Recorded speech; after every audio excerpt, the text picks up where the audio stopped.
Leo tutaanza na vitu vichache tu kuhusiana na Pep Guardiola. Wengi wanamzungumza Pep kwa sababu ya mafanikio ya kubeba makombe ikiwemo ligi kuu nchini Italia, ligi kuu nchini Hispania, ligi kuu nchini Ujerumani, UEFA Champions League, ligi kuu nchini England, kombe la dunia ngazi ya klabu, UEFA Super Cup.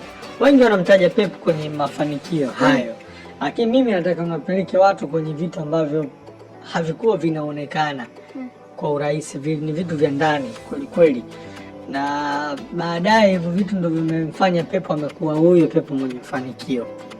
Sasa leo turudi mpaka mwaka 2008 wakati Pep Guardiola sasa ndo anaondoka kama kocha wa timu B ya Barcelona, anapanda kwenda kuwa kocha mkuu wa FC Barcelona. Mwaka 2008 bwana, Barcelona walimteua Pep Guardiola kuwa kocha mkuu wa kikosi chao, akipokea mikoba ambayo alikuwa nayo Frank Rijkaard Mholanzi alikuwa anafundisha Barcelona. Kwa Pep wakati anapewa kazi alikuwa anatoka timu B. Hana jina. Yaani anajulikana aliwahi kucheza zamani, lakini watu hawana imani naye kwenye ukocha. Mind hapo Barcelona ilikuwa imetoka kupitia wakati mgumu wa kutokutoa mataji, especially Champions League. Sasa mashabiki walichukia, waliamini Barcelona anataka kuleta makocha wazoefu like akina Jose Mourinho, na usisahau Mourinho amekupita kama kocha msaidizi, translator pale FC Barcelona. Kwa watu walikuwa wanategemea hicho kwamba tutaleta makocha wenye majina makubwa. Kwa uamuzi wa uongozi wa Barcelona kumpa kazi Guardiola, watu wengi hawakupenda, walikasirika. Na inaelezwa mpaka kwenye mitandao ulikuwa ukipita watu wanapiga kura, wametengeneza sehemu ya kupiga kura, wengi hawamtaki Guardiola. Na isivyo bahati, kwenye mechi mbili za mwanzo za Guardiola akiwa na Barcelona, alipata pointi moja tu kwenye mechi mbili za ligi. Na anapiga kelele hatakiwi. Na watu wameanza kupiga kelele hatakiwi tangu alivyoteuliwa tu kwa kocha mkuu. Kwa hiyo mechi mbili za mwanzo watu ndo wamezidi kufume kwamba huyu hatutosha na nini. Kilichobadilisha hali ni mazungumzo yake na Andres Iniesta, ambaye tunamkumbuka alikuwa mchezaji wa zamani wa FC Barcelona. Inaelezwa Iniesta ndo alimtia ujasiri Pep Guardiola, akamwambia ajiamini na endelee kuamini kwenye falsafa yake ya tic-tac. Kwa hiyo Pep Guardiola miezi kadhaa baadaye anakuja kuwapa Barcelona mataji.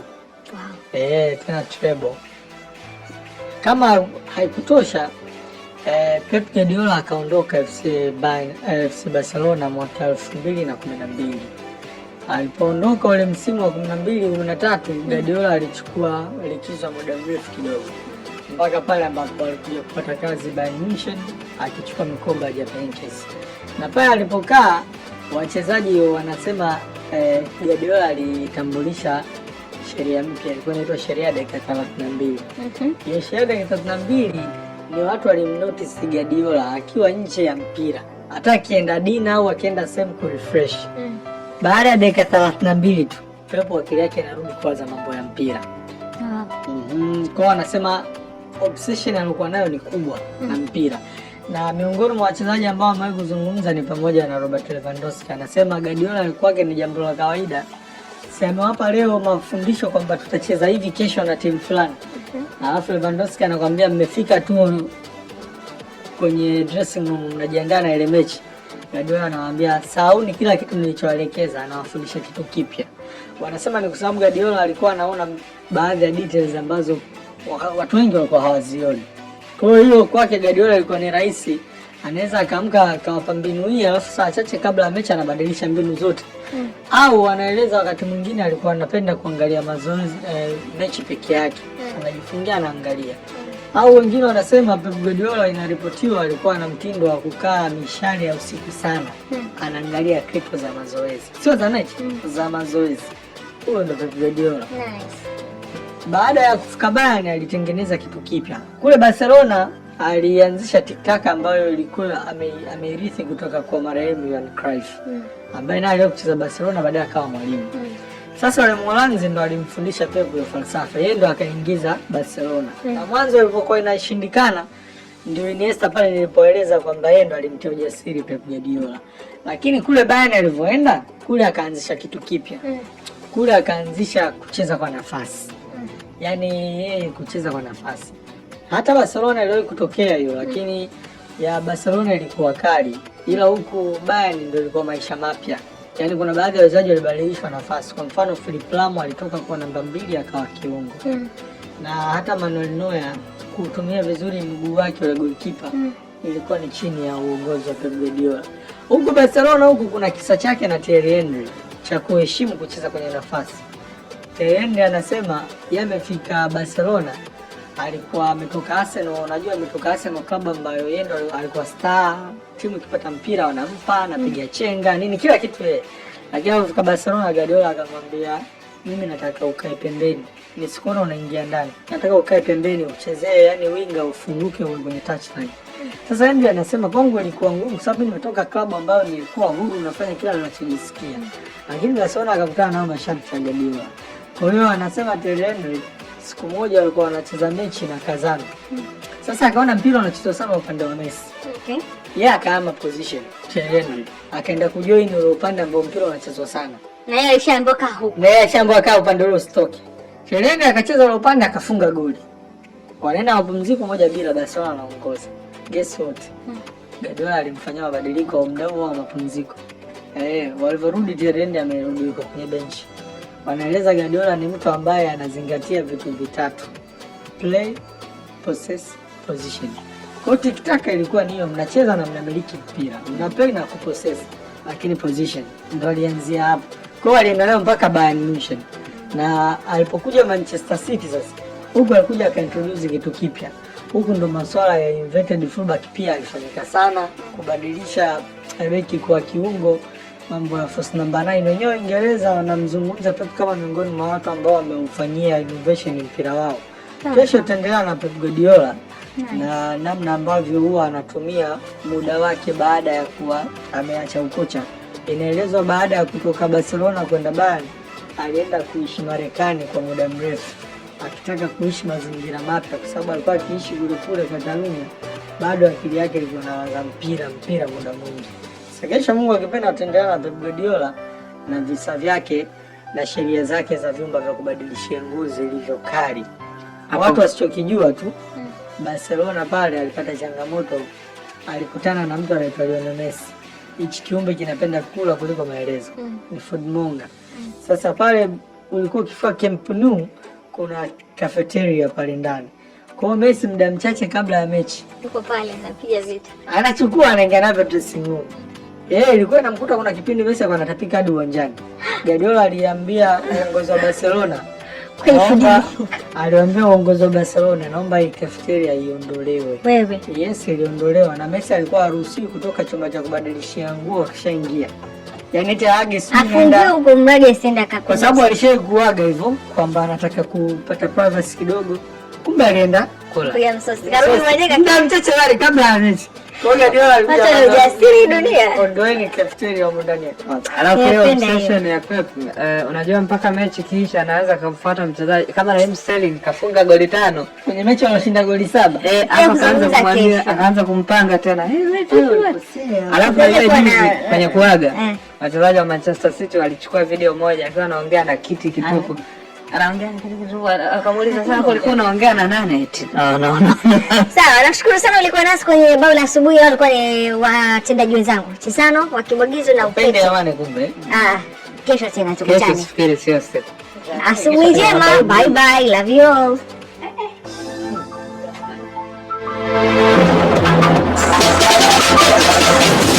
Amia Angalamba. Yaani kwa niaba ya Tanzania, wewe unaweza kusaidia mpira wa Tanzania. Hata wajui hivyo. Angalamba tunaanzia Afrika. Hawajamzingatia. Tuanze barani Afrika. Hawajamzingatia kama Serengeti Boys. Afrika tuna nini? Kongo Bana, Kongo bana waliazimia kuandika barua kwenda shirikisho la soka duniani FIFA. Wanadai cha kwao. Wanadai warudishiwe pesa yao ya mashabiki wao walionunua tiketi. Na wamezuiwa kuingia nchini Marekani kutokana na Ebola, mlipuko wa Ebola. Hapo ila sana ndio warudishe FIFA. Sasa hao jamaa FIFA bwana wameingiana ubaridi. Wameanza majadiliano na serikali ya Marekani, ikiwezekana waruhusu watu waingie lakini kwa kuwekwa karantini. Kwa hiyo wataingia kabla ya hiyo muda wa kwenda kuanza mashindano. Ndo wanachopambania FIFA, lakini serikali ya Kongo imeshikilia msimamo wake kwamba watu wao hawatadhulumiwa kamwe. Lakini pia bwana, barani Afrika kuna timu zitaneemeka sana, clubs. Kila siku ambayo mchezaji atakuwa kwenye mashindano kuna kiwango cha pesa clubs zitakuwa zinavuna. Sasa ukichukua overall vilabu ya Mamelodi Sundowns, Al Ahly, Orlando Pirates ndio wenye neema kubwa zaidi kwenye michuano hii ya kombe la dunia. Ando wametoa wachezaji wengi kuelekea kwenye michuano hiyo.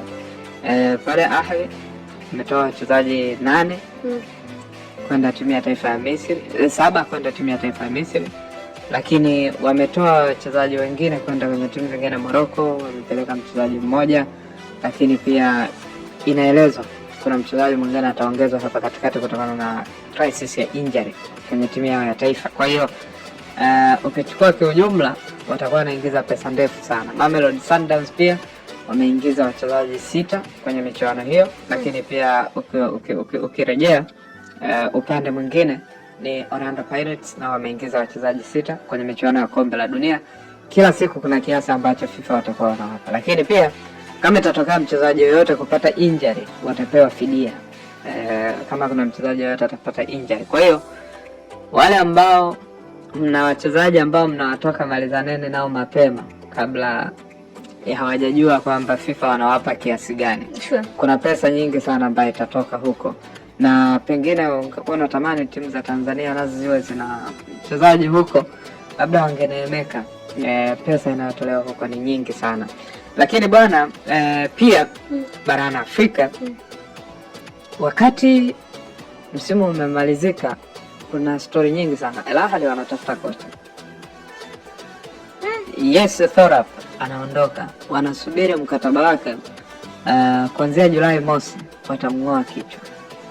Kwa hiyo ukisoma mkataba wake ni mgumu kidogo, kwa sababu inabidi kama anafukuzwa acheze mechi ya kwanza ya msimu ujao ndo afukuzwe ili wamlipe pesa pungufu. Lakini sasa Ahly wametrigger kipengele. Ikifika mwezi wa 7 watamng'oa na watamlipa kwa miezi 3 tu.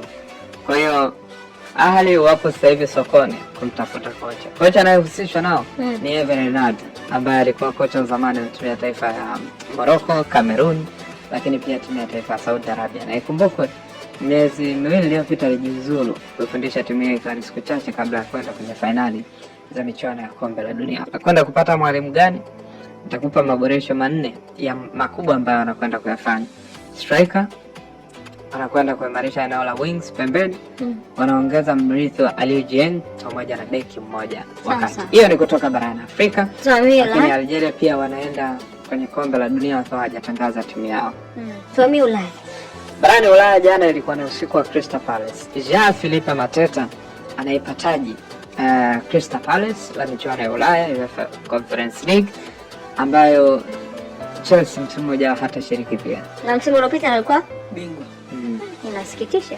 Chelsea wana flop ya hatari. Sasa kwenye huo mchuano ilikuwa ni mechi ya mwisho ya mwalimu Oliver Glasner ambaye anaondoka kwenye timu hiyo. Uvumi unaeleza kwamba mwalimu Oliver Glasner anapiga upatu kwenda kwenye miongoni mwa timu kubwa. Liverpool wanamtazama kwa karibu maendeleo yake, wakiassess kama anaweza kaingia kwenye timu hiyo, lakini pia alikuwa ni miongoni mwa wale top candidates wa nafasi ya ukocha kwenye klabu ya Real Madrid.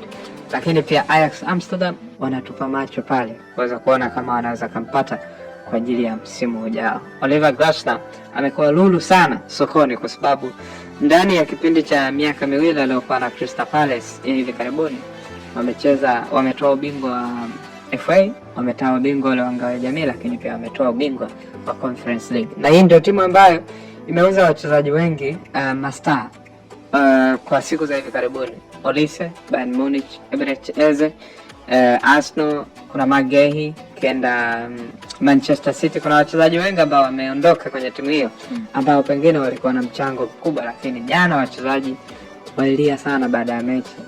Wakati ambao mwalimu alikuwa anawaaga, baadhi walionekana kububujika na machozi, lakini wengine wakizungumza naye kwa muda mrefu. Leo saa 8 mchana kwa saa za Argentina, ambako kwetu itakuwa ni usiku wa kuamkia kesho. Mwalimu Lionel Scaloni atataja kikosi cha nyota 26 wanaokwenda kwa ajili ya michuano ya kombe la dunia. Jana ilikuwa inafanywa assessment ya mwisho. Argentina wapo kambini na wachezaji 55, lakini watafyeka panga la wachezaji 26 ambao wanataraji kuanza kuwasili nchini Marekani, na wao watakuwa Miami, sehemu ambayo Leo Messi ndo anaishi pale.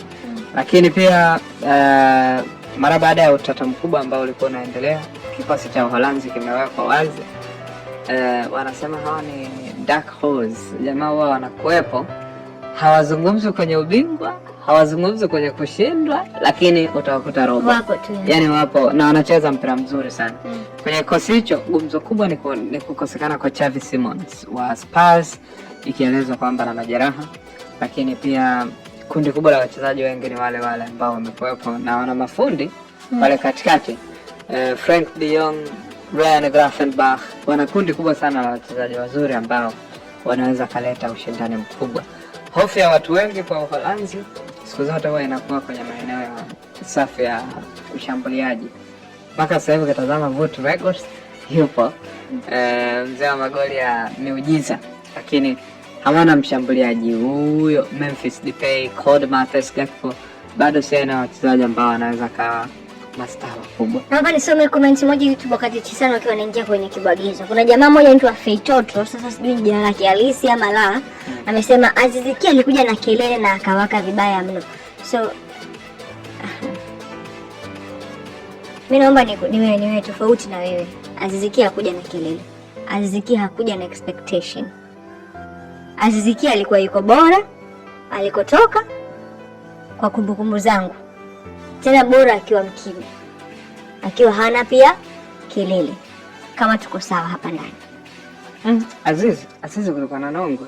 Kulikuwa kuna nongwa lakini hakukuwa na kelele. Tutofautishe ya kina Musa Balakonte, ya kina Jean Chazawa, ya kina Somba na Aziz Ki. Kwa kumbukumbu zangu mpaka unajua Aziz Ki ndo aliyetambulishwa saa 9 kama nani? Saa 9 usiku. Kama nani? Na tulisubiri. Kwa sababu alikuwa hana kelele na hakuna alikuwa anaamini kama anaweza kusajiliwa Tanzania. Lazima. Wewe tetesi yake lidumu ile. Kwa sababu kila mtu anasema hawezi hawezi kusajiliwa Tanzania. Kana leo mwandishi mmoja, I can confirm. You can confirm you are not Fabrizio, my God. Sawa, here we go, tunaingia kwenye kibwagizo. Kuna nini leo kwenye kibwagizo? Bwana, tunapepa Guardiola ambaye tutaenda naye mpaka kesho.